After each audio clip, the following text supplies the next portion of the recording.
Tim Slade's done the fastest split to the first timing sector on this lap. They've actually all tightened up again as everybody's sort of found balance with their cars, played with the bars. One in the fence.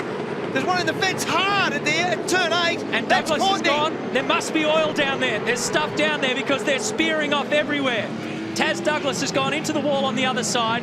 Courtney was the first in, and somebody else has followed them heavily. This is turn. It's Jason Bright. Big incident down here at turn 8. Now, I think there's contact before the corner, Matt. Because, man... I'm okay. There was oil down there, man. That hurt. Yeah, so he arrived on the scene and couldn't do a thing about it. And you'll see that James Courtney, you picked it, Scafey. James Courtney is the first to go in heavily too. And Taz Douglas, as we've seen so often, will spear over to the other side. So there's James. Now watch this. Douglas gets a clip at the back and will spear over to the other side. There he is. And by this time, Jason Bright arrives. That's what you heard then. Oh, man. Big contact for Courtney. And Bright was talking about there being oil down there. So whether that was there before or after the fact, but certainly Bright has ended up in the mess that Courtney's left behind. But wonder why Courtney ended up in there in the first instance. He's saying on the radio that something broke in the back. And that is a very big incident. I've gone in that fence like that, and I can tell you it is as hard and as the most severe incident in this country is that corner. They've been very aggressive on the restart. Down here at turn 14, Rick Kelly gets spun around by Jason Bright. Severe damage to the other Jack Daniels Nissan as well. That's crazy. Debris on the front straight. Wouldn't be surprised if we have another safety car. Down, 10 to go. 10 to go. Is the car okay? That is ridiculous. Look at the damage on the front. Tander. Damage on the front. Look at the front of Todd Kelly's car. You won't even be able to see out of that at the moment. Looks like a spaceship.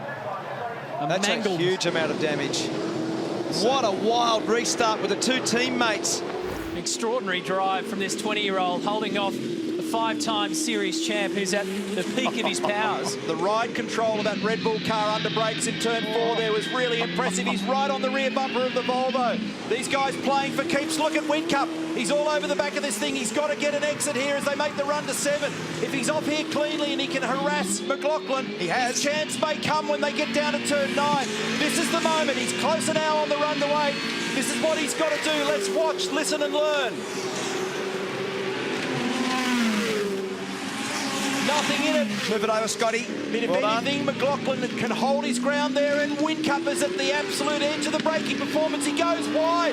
No. He's trying to get underneath him. When they get to 10, the crowd reacts. This is fantastic. Whincup up the inside. McLaughlin gives him some space. They run, but the Red Bull Racing man has got through. The champion's done the job. Dive down the inside, down the inside. So close. What a battle. Unbelievable. Craig Austin wins. He's back. And Scott McLaughlin puts one on the champ. And Volvo into second on debut. Sensational, Scott McLaughlin. Puts it in the hands of Shane Van Gisbergen in the acceleration zone. Look at them all spread out. They go in search of their own piece of real estate. They bump and grind and push and shove. And now they've got to come all back together again for turn 1. Jason Bright over and over and up and into the wall. Oh. That started with Slade down the inside. Okay. Yep, I'm trying to just give us a radio call if you're there, Brodie. Huge damage to car 16 of Scott Pye again. Yep. Check, please. You got me? Chaz Mostert. Team Cairo, Adele White, Wally Story in the foreground, engineer. Andrew Edwards, Jason's engineer, is frantically trying to make radio contact. And damage to Lee Holdsworth. The front left, that's going to wobble its way around the circuit for car 4. So, and look on the inside of the cabin. Oh, gee, that's huge. Just got to go steady now because he easily runs straight to the fence here. And he was already carrying damage to the front left-hand corner of that car, and they were asking him to just take it easy. They'll try to come in together, so It's Tim Slade leans on the Holden Racing Team car, which just sends Team BOC Commodore flipping into the air.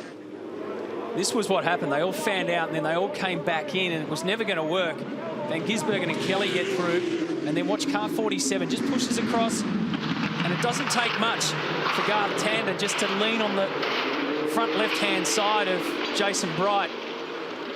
He makes contact with Tander. Tander makes contact with Bright.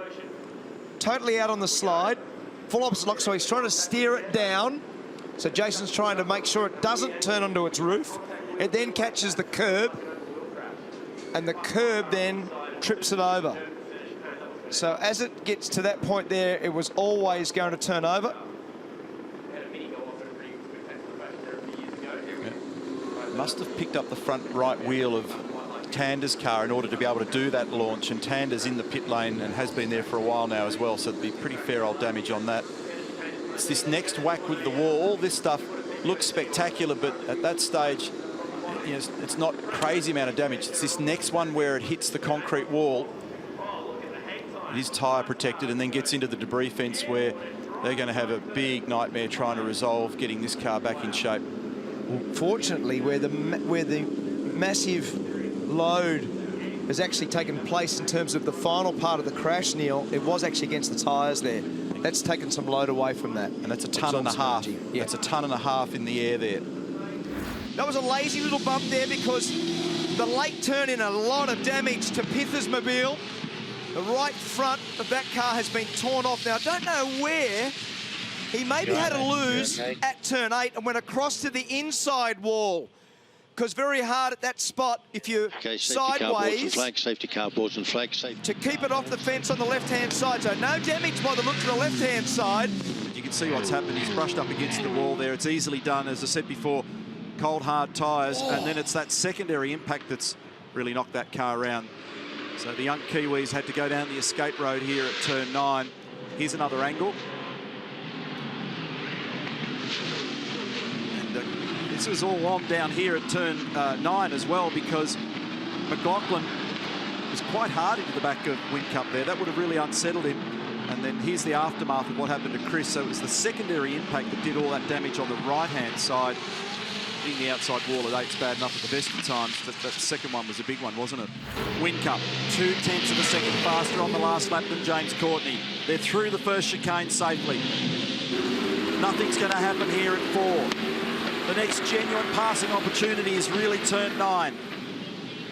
Whincup has had to overcome massively higher temperatures in the front of that car, and he's still all over the back of the HRT car. It's going to be on at this hairpin. It's absolutely going to be on at the hairpin. Here we go. Here comes Whincup. It's a nice exit over the top of the curb. Sit back and enjoy absolute world-class motorsport through turn 8. Courtney sliding all the way to the wall. Whincup right behind him. Here he comes. Thought about it, couldn't do it. Unbelievable stuff through 8. Unbelievable images. That was some of the best driving I've ever seen through there. Both guys right out sideways, especially James Courtney. Well done, James Courtney. Sensational drive. They both understood what was at stake. They both knew they had to drive like absolute maniacs through turn 8, and they are going to be 1 car length apart at the end of race number 2.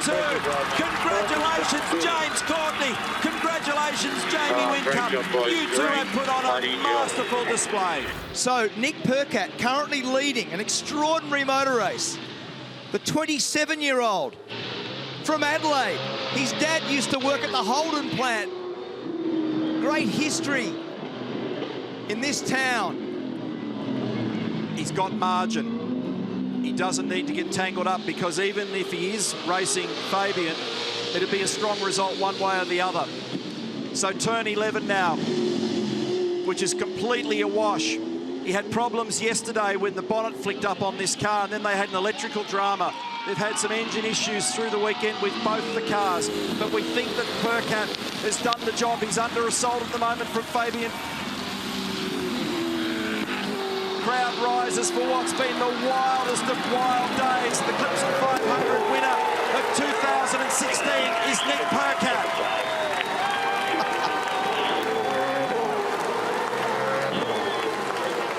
All subject to discussion, post-race brawls, protests, appeals and argument, you can guarantee. Here's the replay of what happened down at 9. So we're focused on the Monster Energy car. Watch Craig Lowndes. Oh, it was Lowndes who himself was sideways, who turns Cam Waters. Good job by Nick Percat to not drill the side of the Monster Energy Ford Falcon, but clearly there was a lot more went on as we were looking at all this. It was all happening in the final corner, and then perhaps up at the staircase as well on this restart lap. That's the other angle. I think because it all started with the big dive. We're on board now with Craig Lowndes, so he gets hit there. Now, did he actually get hit and then make contact? It looks like they've actually had a chain reaction hit. I thought that, but here we go. There's a little bit more to unfold here. So that's what happened to Coulthard. So he climbed over Richie Stanaway. That's the reason for the damage. That bunched the pack up. They've all ended up unnaturally bunched together at turn 5. And it was Golding and Stanaway and Hazelwood, all three rookies. It was a all rookie together. pie, and they were just all locked together, and Stanaway ricochets to the outside, ends up in the tyre wall. That was a clumsy pass by Fabian then. And we've got a big problem for McCauley Jones, is in the wall hard. Huge damage on the back of the car in the escape area. 21st in car 21. McCauley Jones in trouble in the Team Cool Drive entry. Macca, are you okay, Macca? Yes, I'm okay. So, voice of McCauley Jones in the background, red flag. And that's his dad, Brad. And he was sitting down the order on a 21.6. There's the boot lid and rear wing assembly. So he has had a huge moment. It might look worse than it actually is.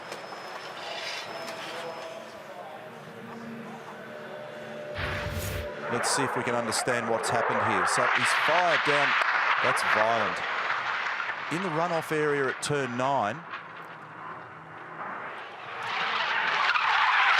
Whoa. It's almost like something has failed there, like it didn't have brakes. So the peak speed on the run-in down there is about 240 odd kilometres an hour, and the car has to be slowed to 60 kilometres an hour. I'll take that back, what I said before. That's going to be significant damage at the back of that car. I didn't realise it went in with that kind of speed, so that's going to have done significant damage around the back end of the car. The good news is that McCauley is out and okay.